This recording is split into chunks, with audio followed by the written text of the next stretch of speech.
Hello दोस्तों, आप लोग कैसे हैं। मैं आशा करती हूँ कि आप लोग अच्छे होंगे, स्वस्थ होंगे, मस्त होंगे। मैं ऐसी गीत गाने जा रही हूँ, आप लोग जरूर सुनिएगा।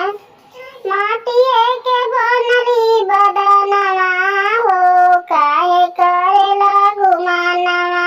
माटिए के बनली बदनवा हो, काहे करेला गुमानवा।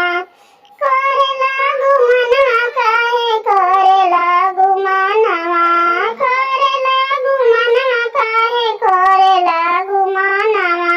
माटिए के बनली बदनवा हो, काहे करेला गुमानवा।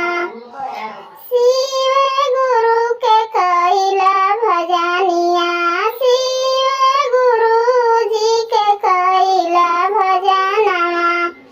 कइला भजनवा हो, कइला भजनवा। काहे के करेला गुमानवा हो, शिव के कइला भजनवा। 4 दिन के जिंदगी ना लाखों बाझमेला, 4 दिन के जिंदगी बा लाखों बाझमेला। सुखवे के सब साथी, दुखवे में केहू ना। सुखवे के सब साथी, दुखवे में केहू ना। बड़ा भागी मिले मानुष तनवा हो, गावा गुरु के भजनवा। बड़ा भागी मिले मानुष तनवा हो, गावा गुरु के भजनवा। शिव गुरु के कइला ध्यानवा हो, गावा गुरु के भजनवा।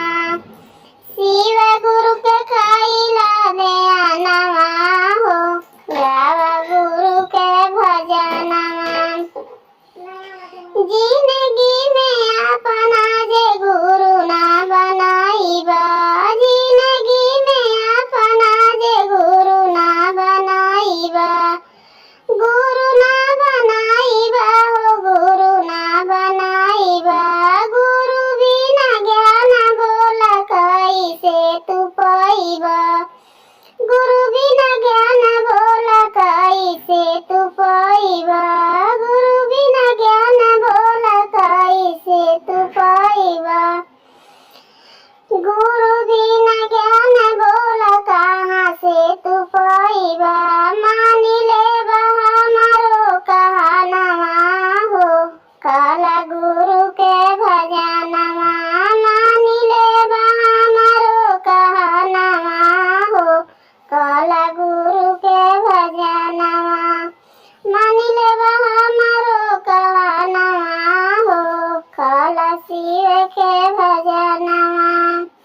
माटिए के बनल बा बदनवा हो, काहे करेला गुमानवा। माटिए के बनल बा बदनवा हो, काहे करेला गुमानवा।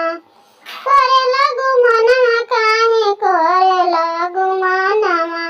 करेला गुमानवा, काहे करेला गुमानवा। माटिए के